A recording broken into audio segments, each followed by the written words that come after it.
appreciate the opportunity to be here with such an international audience. So thank you very much for the honor of allowing me to be present with you.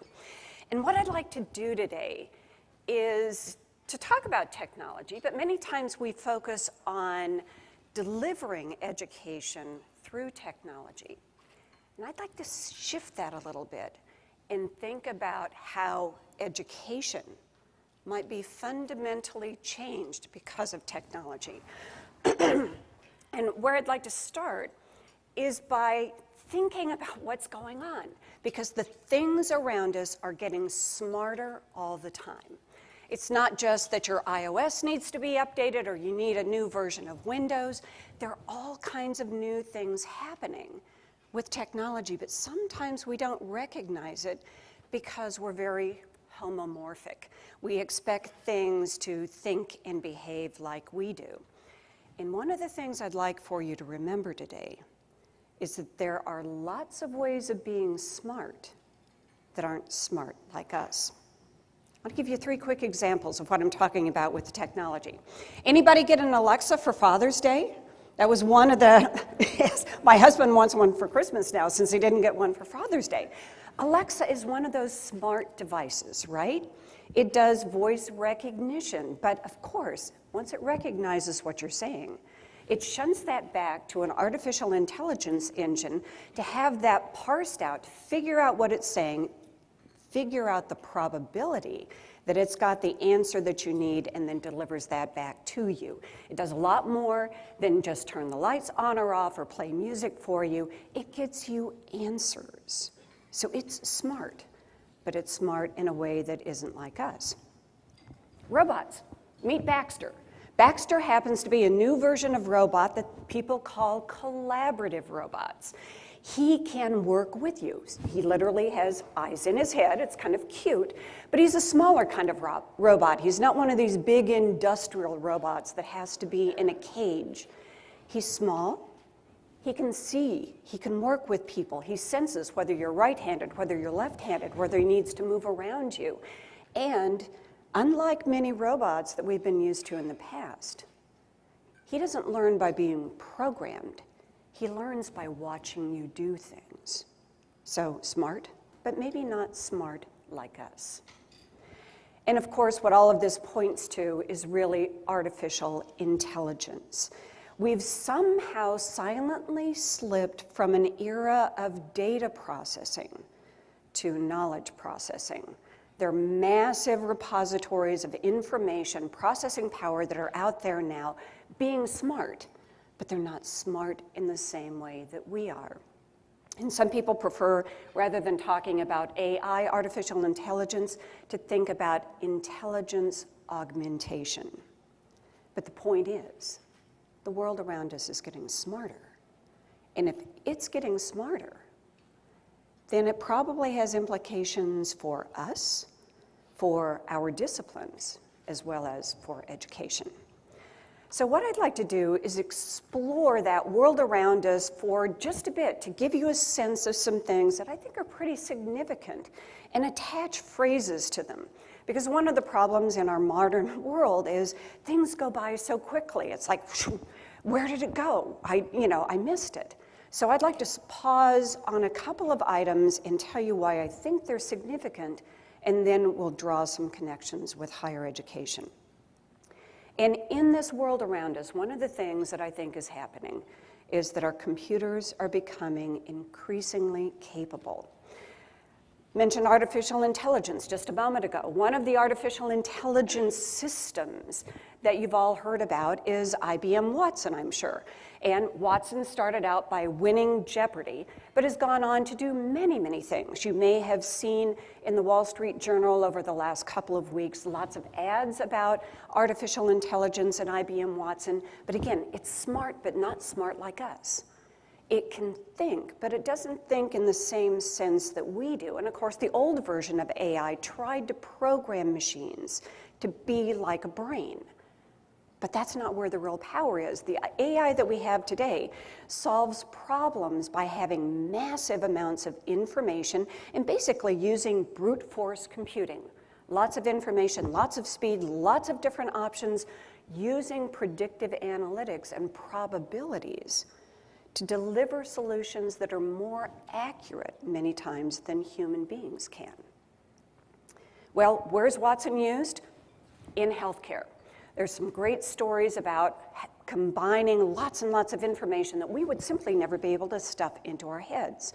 In healthcare, Watson combines clinical guidelines, medical literature, information about individuals, and comes up with diagnoses.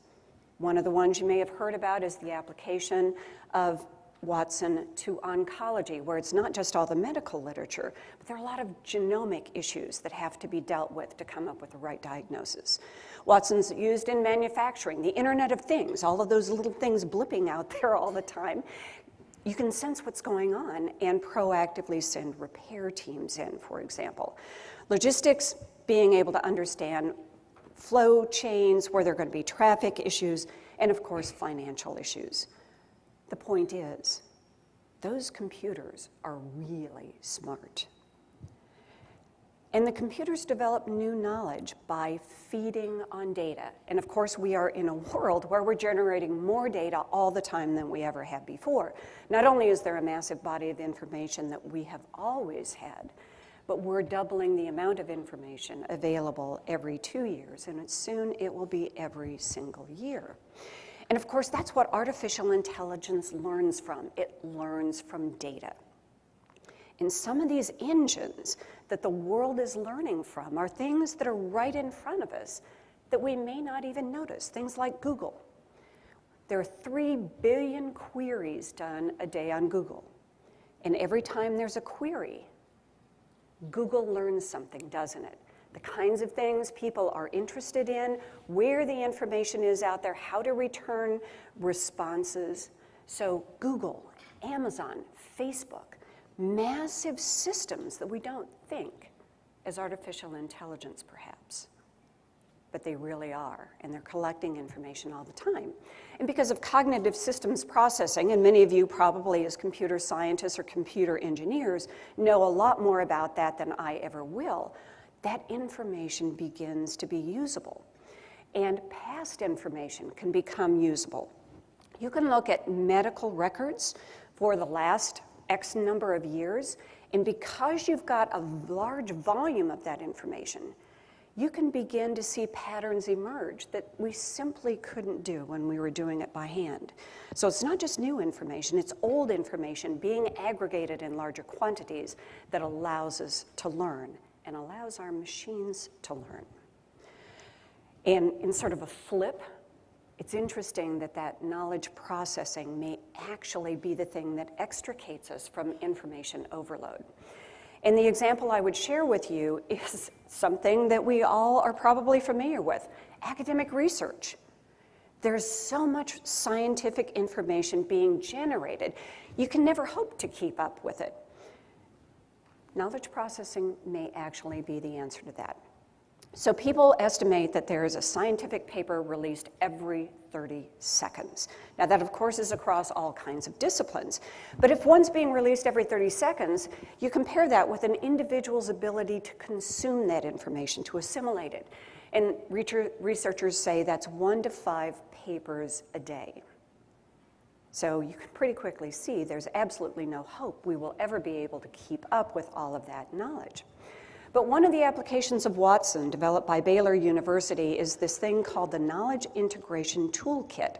And what it does is it mines the literature and tries to come up with patterns, synthesize it, give predictions, and feed it to the researchers. So the case that you see identified here in that very busy graphic is around a protein called P53. And P53 is important because it has a role in tumor suppression. Well, they wanted to study P53 and find out what might be likely to activate it. Now, there's 70,000 papers on P53 existing in the literature. So if you were a scientist, it would take you 38 years before you'd be able to read all of those, much less remember all of that information. Watson was able to use predictive capabilities, come up with 7 different kinases that might be responsible for activating that tumor-suppressing protein Turns out it got 7 out of the 9 that exist. So it's not just feeding it information, but then getting the feedback from the system that says, don't look over there, try this first. Because as human beings, our time is limited, our resources are limited, and we might be able to do better using some of those predictions. One of the other things is not just about knowledge, it's about people, about professionals. And again, the world has changed in terms of the way professionals are identified and selected. Used to be you went to a university, used to be you went to a law practice. People had to sort of come find you. But of course, now that we've got the internet, we can put all kinds of information out there. But putting information out there is not quite the same as being able to identify the expertise that you want. And again, having lots of information can actually be an advantage. What you see up here is a clip from a website for attorneys called AVO. And AVO does many different things. It has a registry of US attorneys alone of 200,000. So if you want to find legal expertise, you can go in and select what area you want that expertise, what geographic location, maybe what city. You want someone from a big law firm, someone from a small firm, someone independent, someone who has a record of certain types of wins. You can find that, literally needle in a haystack, because of course you've got different kinds of search engines around that. But because you can aggregate all of that labor and all of that information in a different way, you can do more than just list who the attorneys are. You can provide an exchange that has a different type of economics. So for many people, you want to talk to an attorney. You don't know whether you've got a case, you don't know what you're supposed to do with it. Well, thanks to the aggregation here, you can talk to an attorney for 15 minutes for $39 and get advice. And these are people who have their reputations scored. You can find out about them. It's much more than a Craigslist, of course, but you get the idea. One of the things that does is it begins to make legal services available to people who previously might not have been able to access it. Because first of all, it's accessible. You don't have to go somewhere. And second of all, it becomes more affordable. You can have fixed price services on their site starting from $39, depending on what it is. And of course, there are a number of sites that have taken information, and now that information is available for free. So in a way, the expertise that you and I used to embody as a person, that someone had to find, is now accessible to anyone around the world on the web. So it's changing the availability of expertise, which is probably a good thing if you want legal advice, medical advice, many other kinds of advice. And so the world is being changed, not just with those people being available online. You see price comparison systems. You can compare the price of the lawyer. If you're looking for consulting, you can compare prices of different firms for how much they're going to cost you for a complete job. And in some cases, people are moving to online auction systems. So it's not just how you find experts, but the labor model that's underlying expertise. I think one of the other things that we're seeing is that these are large, complex, adaptive systems, and they are completely reshaping our experiences. And the example I would give to you is one that many of us live and die by, Amazon. It's a great article recently in the New York Times with that image. Think of all the different ways that Amazon is present in your life. You can shop online. Behind the scenes, there's Amazon Web Services. Your institution may be using Amazon Web Services for a number of things that they do. When you go to somebody else's website, it may be run on Amazon Web Services or in Amazon Cloud. They have drones that are delivering information. They know about locations. They know about what you order. And interestingly, Amazon, this big online retailer, has been doing more and more to get into homes and get into regular brick and mortar retail establishments. You know, last week they bought Whole Foods. Might seem, why, do they want to get into doing more of these boxes that they send to people? Some people thought that maybe they wanted to do their brand of food. The best guess, I think, is that it's another way of gathering information, because Amazon and others know that the way you shop online is totally different than the way you shop face-to-face. And they are gathering data. Just like every time you use Alexa, just like every time you do a search on Amazon, they are learning something about people, their patterns, and they will be able to adapt their business to that. And we are the beneficiaries of it because it grows their business, grows jobs for people like us, improves the customer experience, improves logistics, drives prices down, lots of different things. But the point is, this is a massive web, and we touch it in different places and many times don't realize how interconnected it is. So unless you think I'm going off the deep end, think about how we teach systems in our institutions. Or do we? So there may be some implications here. Machines also work alongside professionals in very different ways than they used to.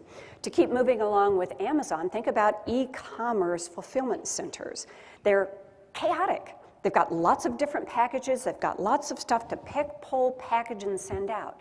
And there are robots that help people do that. Amazon has its own proprietary robots. There are 45,000 of those spread out in 20 different locations. The increase in robots hasn't necessarily led to the decline in number of people. Amazon, as you read, is hiring another 100,000 people over the next few years. So as you grow business, you may grow jobs. But this is another kind of robot. It's called LocustBot. And it's designed to work in those kinds of warehouses. And again, it's a collaborative robot. It works right alongside people. It's smart enough that if you're rushing someplace or there's another robot coming around the corner, it can duck out of the way. But it works with people because there's certain things people do better. People are better pickers. But to scan that barcode and be sure it's the right thing, the robot is more effective. So people can pick, scan, put it on the shelf for the robot, it whizzes off and goes to the next place. Highly effective. Reduces the amount of time, 2 to 5 times, almost 100% accuracy. But that's not the most sophisticated kind of robot. You think about robots in lots of other areas, and one of the most fascinating is in medicine, where there are robots that work with people to do surgery. Robots are actually better at suturing things. Fascinating area to think about how machines might work with us, not against us. And machines can help amplify human intelligence. And the example I would give to you of that is chess. Back in 1997, some of us remember at least, that a predecessor of Watson, IBM's Deep Blue machine, went up against Garry Kasparov, the world chess master. And Deep Blue beat him. Kasparov didn't just go off into a corner and sulk about being beaten. He took the idea and came up with a notion of man and machine matches, using artificial intelligence along with human intelligence to play chess. Those are called freestyle matches. Players that play in that style of man and machine are called centaurs. You remember in mythology, half man, half horse.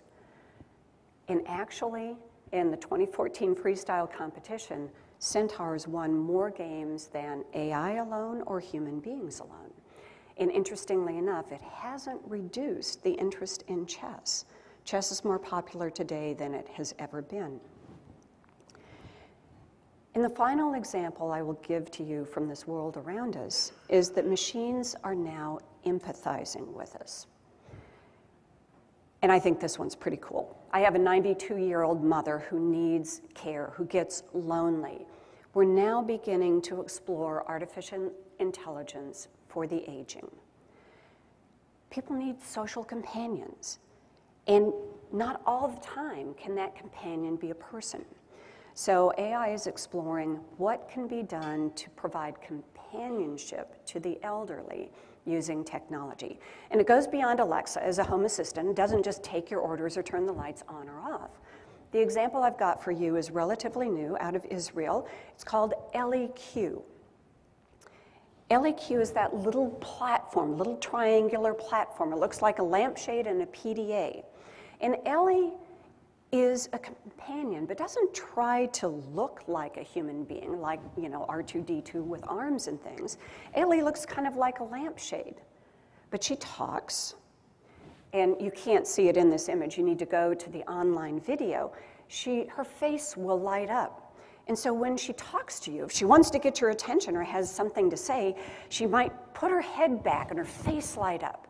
Or if she's trying to be quiet and polite, she might tilt her head a little bit, the light be lower. And it's amazing the empathy that's generated from body language. And you all know that so much of meaning is conveyed through body language. We don't need a whole robot to do that.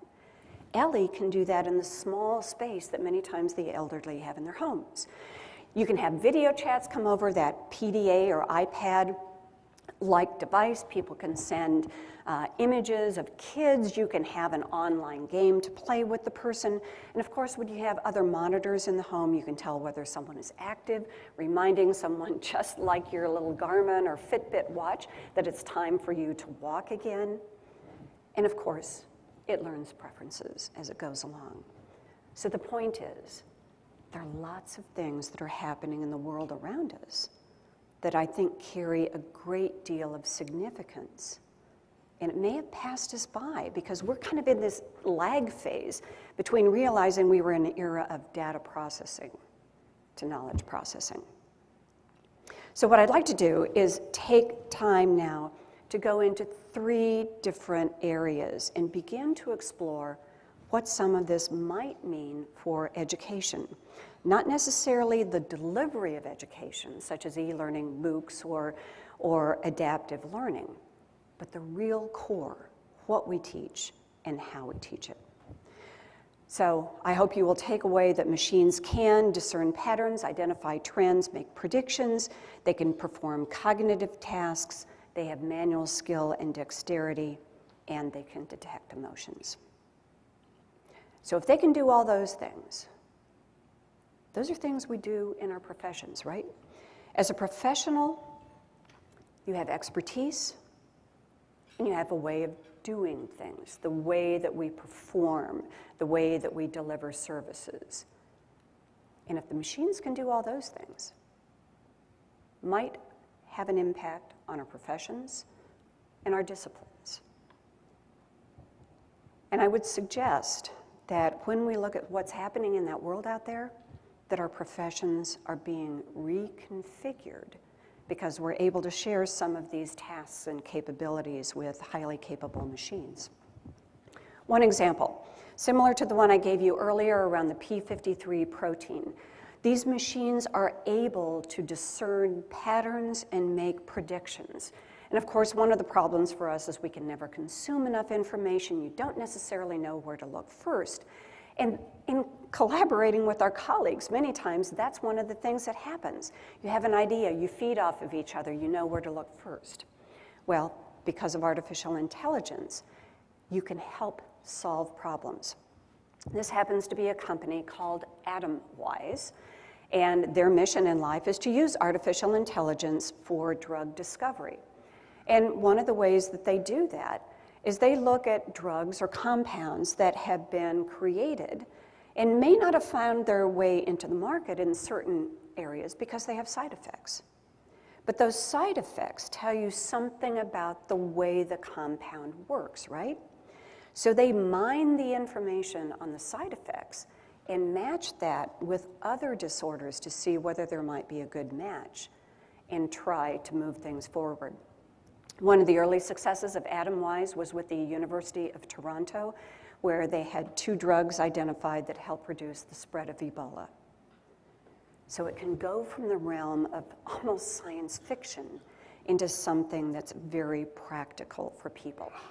And that impacts a number of our academic disciplines, right? Chemistry, pharmacology, lots of different areas. So it used to be that we had to do that on our own. Now maybe we have a major assistant. You know, we used to talk about theoretical science, experimental, science, computational science. Maybe this is yet another generation of science. Another example. In our professions, one of the things that we do is we deliver assistance to people, educating them, providing legal assistance, providing medical assistance, veterinary assistance, lots of different ways that we provide assistance. But that assistance is not uniformly accessible to people around the world. Sometimes you live in a place where it's not accessible. Sometimes you can't afford the ability to access expertise. So we're now seeing a whole different generation of self-help sites emerge. And this is one that I think is fascinating. It's called Online Dispute Resolution. And the biggest user of online dispute resolution, which has been around, again, since the late 1990s, is eBay. They resolve 60 million different disputes a year without ever adjudicating or having arbitration involved. They do that online. They simply couldn't afford to bring in attorneys or do court cases for the size of the claims that they've got, either because the pricing wasn't right, your delivery was late, all those different kinds of things, and they have an online system that does that. There's a site called CyberSettle that actually does a lot of this kind of work in basically a blind bidding process. So you've got a claim, I've got a claim, the system asks both of us in secret, how low would you be willing to go? How high would you be willing to go? I'm asked the same question, how low, how high? Propose a figure. If it can't resolve it in 3 tries, then it begins to have human intervention, but a lot of claims are solved that way. Imagine what our court system would be like if you were able to resolve claims much more quickly. Well, the point is, here's a site from the Netherlands that does online dispute resolution. They deal in something that many times you would think nobody would be able to do online, which is dealing with personal disputes, divorce, separation, custody issues.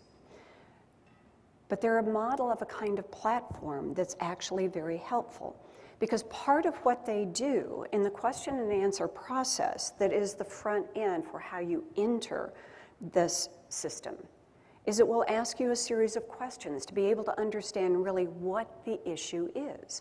How many times do you go either to a doctor, to a lawyer, to one of your colleagues, and you can't really identify the issue? Well, if you can identify what kind of issue it is, you're a long ways towards resolving it. So there's a question and answer protocol. It provides a lot of information to people about what the issue is, what your options are, and how you can approach it. And then there's some online tools to help people, and assistance can be provided online as well, because resolving disputes is more about a process, much less about a place. These kinds of systems are being used in other places. The state of Texas uses online dispute resolution for no-fault insurance. Durham County, North Carolina, right next door to where I live, uses it for property tax appeals.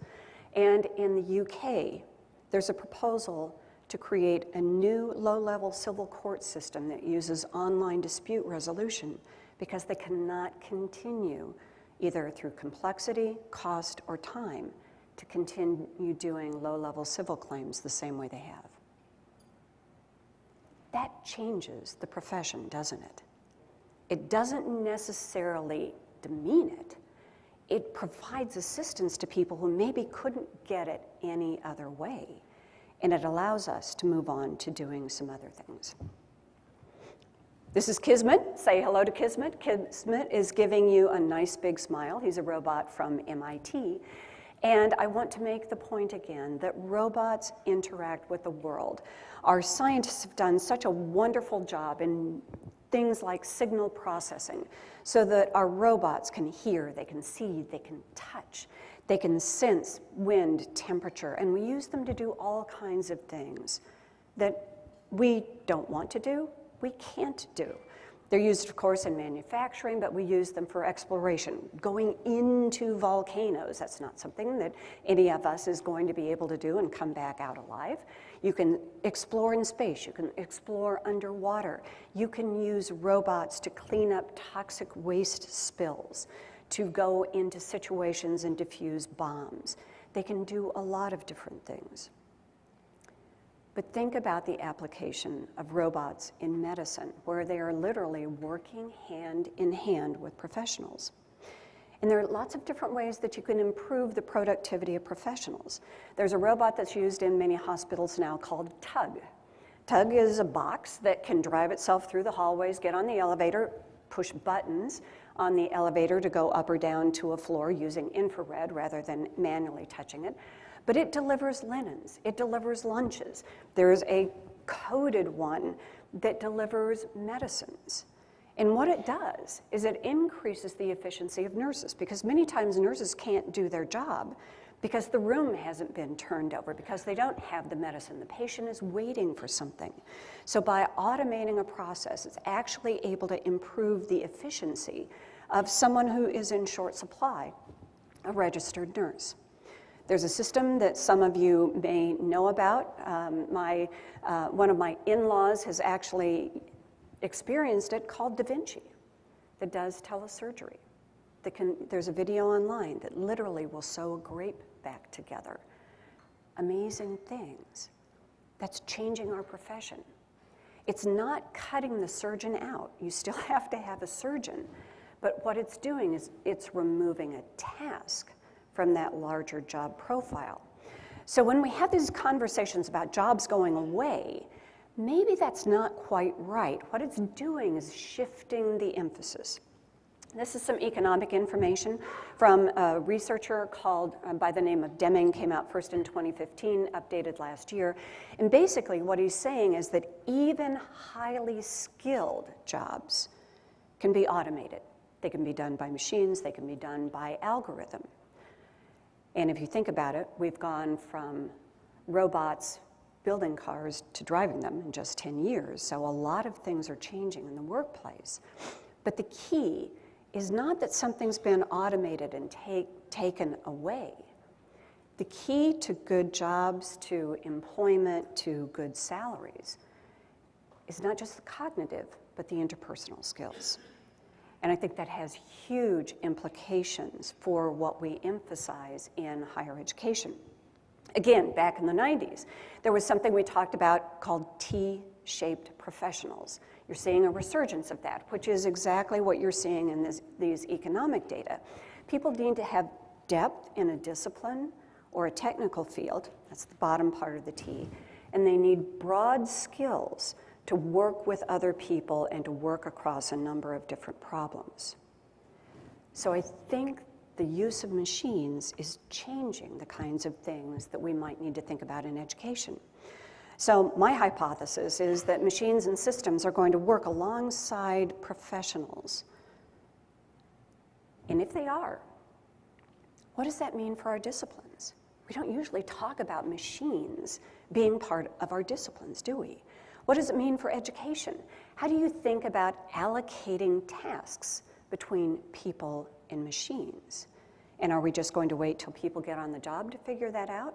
Or does that become part of what we explore with students when they're on campus?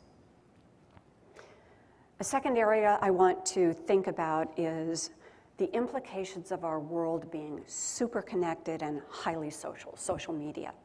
There's a book you may have seen a year or two ago called The Seventh Sense that talks a lot about the power of the network and how everything is connected. And one of his points is that anything that is connected to the network fundamentally changes its identity, and there's power in the network and power in the numbers. And I think we're seeing that and could potentially harness that in different ways in education. And the bottom line, at least I think, is that we might want to think differently in a super connected world compared to the world that I, for example, grew up in. So as professionals, we've talked for a long time about communities of practice. You all are maybe even members of communities of practice. Those are communities of people that have expertise in a given area. We're seeing the emergence of communities of experience. These are communities of largely lay people who have experience that they can contribute. And the example I would give you is of a website called Patients Like Me. And you might think of it as a social networking site for people who have rare and chronic diseases. And there are a lot of them. You can go to those kinds of sites and receive support, talk to people who have symptoms like you, feel better about it, exchange information. But Patients Like Me goes beyond the feeling good and sharing information to really collecting information and making it useful. So they collect data points. How do you feel? What medications are you taking? What are you eating? How much are you exercising? Lots of information that can be used to understand diseases. They've got 500,000 users and 40 million data points. And these are some of the diseases that they cover are rare. You can't go to a place and find 5 people who have it any place easily. So the fact that it's a network across the world allows you to begin to get information that you wouldn't have. And that information is used by a variety of different organizations. It's used by clinicians, by pharmaceutical companies, by research organizations. Last year, Duke University was looking for people for a trial for ALS. They were able to identify them much more quickly using Patients Like Me than other sites. So expertise doesn't just come from experts anymore. In a super connected world, it can be users that contribute that expertise. So you've got communities of practice, communities of experience. Another form of collaboration that has become much more common is crowds. We've talked about crowds for a number of years. Arab Spring, lots of different things have been attributed to crowds. Well, you can harness the power of crowds. Some people call that collective intelligence. You can use that crowdsourcing to come up with new ideas, do scientific discoveries. You can also use it to benefit other people. This is an example of crowdsourcing volunteer efforts, a site called Micromappers.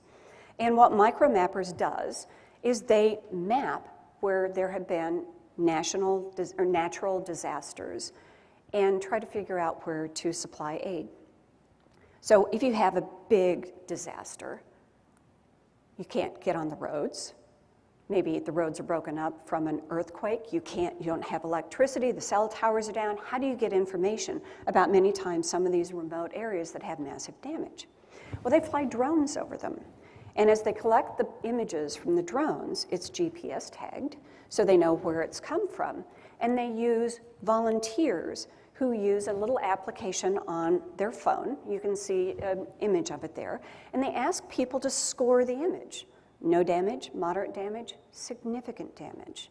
And as they have more people scoring the same image, they have better reliability that they've got it pegged appropriately.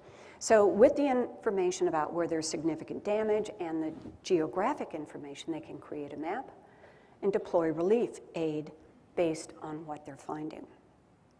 Well, enter the new AI, because Micromappers has recently launched a project where they are using deep machine learning.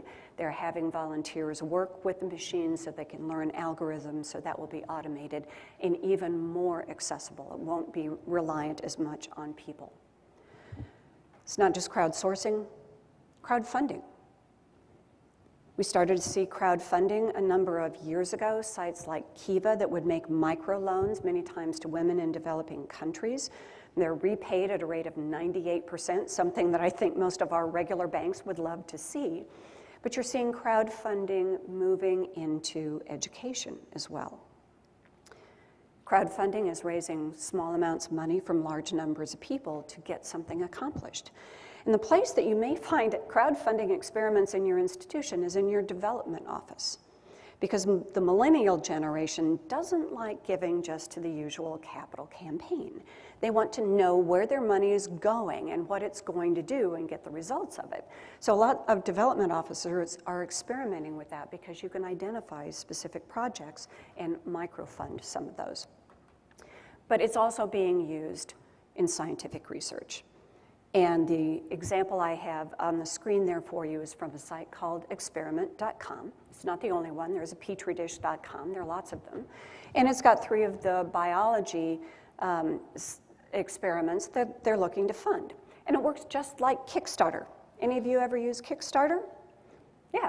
So you find a product that you think is interesting on Kickstarter, you pledge a certain amount of money. When they reach the full amount of funding, then the pledge is called in. Partially funding things doesn't get a business off the ground, doesn't get experiments off the ground either. So this works in a very similar kind of way. And it's being used by graduate students, by assistant professors, people who might never be able to wait long enough or get money from NSF, NIH, or major funding agencies. Sometimes it just takes $1,500, $15,000. So people are posting their experiments online, requesting funding, and you can see the progress towards the goal. Some of the crowdfunding sites actually don't just share the results with the individuals who are the funders, they maybe invite you in to participate in the research. But the point is, in this super connected world, we have options that we really never had before. And so one of the conclusions that you might reach is that these new sources of expertise are emerging, and they're both through machines as well as through non-specialist users. And those haven't necessarily been part of our repertoire in education.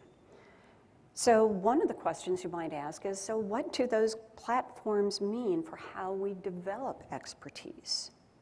Should they become part of how we educate people, how we deploy expertise? Similar kind of question. And what about implications for our research offices? Should they begin having crowdfunding sites? Should they begin thinking about using these collective intelligence platforms? It's for you to decide. Talent development, the last area I'd like to talk about. And of course, colleges and universities are all about developing talent.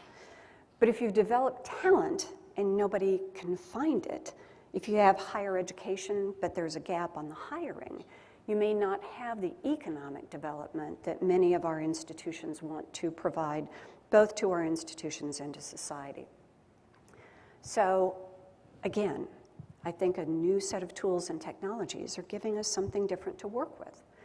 And they are changing the models that we use in what you might call the learning economy. And with all that we've been through, it's a learning economy because you never get to stand still. Not that you ever could, but everything around us, if it's always getting smarter, we have to always be upskilling. That means people are turning over jobs, not just voluntary moves, but they're developing new skills. So what does that begin to look like? Well, again, massive data, machine learning, the world starts to behave a little bit differently. Today, almost all jobs are posted online, almost all. And that means that there's greater visibility to the job. So for an average job now, you have 150 to 250 job applications. And that is more than a hiring manager or the HR department can look through. We used to joke about 3 seconds per resume as people were applying for jobs. Well, that becomes even worse. Of course, if the job is posted online, you've got keywords.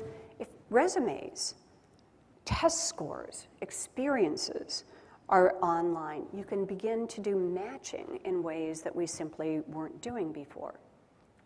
So people are finding job seekers and job opportunities in very different ways online. And you're seeing the emergence in the field of human resources of job analytics. Large companies in particular are moving rapidly towards this kind of analytics because they need people who can get the job done. We need people, professors who can get the job done, instructional designers who can get the job done. And so these large organizations are beginning to do talent analytics, looking at who is successful and what is it about what they do that makes them successful, the kind of person that moves up so that you can find more of those. They're doing quality of hire analysis, looking at where people come from. Did you graduate from a particular institution in a particular discipline, maybe have a particular type of internship? And that information then is being turned around, and companies are not recruiting in places where they're not finding quality hires. So it's impacting the Career Development Placement Office. And if you can begin to sort through what makes things work, what makes people more effective, you can identify those competencies, you can begin recruiting and hiring for those. So the job market is beginning to change. And probably no surprise after all that we've talked about with analytics and artificial intelligence, the types of jobs that are looking to be filled are different. There's a category of jobs called hybrid jobs that people are talking more and more about, relates again to those T-shaped professionals. They're people in data analytics or digital marketing, for example. Those jobs are growing very rapidly, more rapidly than even IT jobs are, and they're high salaried. The way a lot of people qualify for those jobs, traditional liberal arts degree, and an additional experience, such as a boot camp or a nano degree, a MOOC kind of certificate. So the point is, it's not just how you find people, but the type of jobs that people are finding. And one of the granddaddies of them all, LinkedIn. LinkedIn has 500,000 registered users. They are present in 200 countries, 24 different languages, and have 10 million active job applications.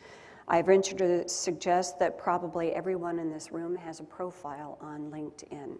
It is becoming de facto the resume of record online. And people are using it not just to find jobs, but companies are looking to find interns based on a certain type of profile of activity that the student has. And if they successfully have an intern, they know they're much more likely to hire them, more likely to stay with the company. It begins to change all kinds of dynamics. And part of why it works is because it's so big. And LinkedIn actually has a vision to own what they call the economic graph that links talent on a global scale. And that's very different from the career development and placement office that I used to deal with. So again, I think one of the things that you might say is that the ways in which professionals are identified and selected is changing. And you have to ask how we're preparing our learners. It's not just to put their information online. We've done e-portfolios for many different years. But are they ready for a world where there are things like reputation systems, sort of a trip advisor for how good you are and how valuable an employee you are? And what does it mean to the different offices, not just career development and placement, but what we do around advising as well? So I think it raises some pretty big questions. And if you would like to join me after this session for a smaller discussion, we can talk about some of these, but I share these with you to simply illustrate how it's not just about the delivery of education through technology. It's the fundamentals of education. So what does all this mean for the curriculum?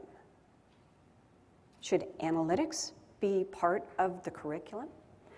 At least for as long as I've been around, we've talked about mathematics and statistics. Do you really need trigonometry? How good is college algebra? Are you ever going to use calculus? Well, with all that you've seen in predictive analytics, where is statistics? What kind of statistics? And boot camps, colleges and universities are developing boot camps. Northeastern University would be one example. They're separate from the curriculum. Should that kind of thing become part of the curriculum? Data is a huge part of this whole story that I think we're beginning to see emerge. And you have to ask the question, what role do data have in our courses? I used to do not too much with data, but it turns out assembling data sets, knowing how to use those data sets, understanding the tools that use those data sets might be really critical for all of our professions, all kinds of different fields. So how does that get represented in higher education? We used to talk about being information literate, digital literacy. Is there a data literacy that becomes important for the future? And the final question might be, for a quick discussion, how do we prepare students for a new division of labor between people and machines? Because we won't do everything. Yet when I think about education, when I try to learn something, many times I try to do it all myself. That's maybe not the way it's going to happen in the future. So we might be asking ourselves, what things do people do well? What can you do with problem solving? But it's really important to think about human capabilities in this, I think. And people have cognitive capabilities. We have affective capabilities to sense emotion. We have motor capabilities. We also have moral capabilities. And one of the things that might fall under a moral capability is the ability to take responsibility for your actions. That's maybe not something any of those robots are ever going to do, but taking responsibility and having that moral capability is actually part of what we try to instill in education. So does that become different? So I think it's a fascinating world, and I don't have answers, but I've got lots of questions. And I hope you will have lots of questions as well. And if you take nothing else away, take away 4 things, please. That computers are becoming increasingly capable, that there are lots of ways of being smart, but they're not smart like we are, that our work is being reconfigured, and at least I believe that we need to prepare our students for a different kind of world, one where they have computers as coworkers. Thank you.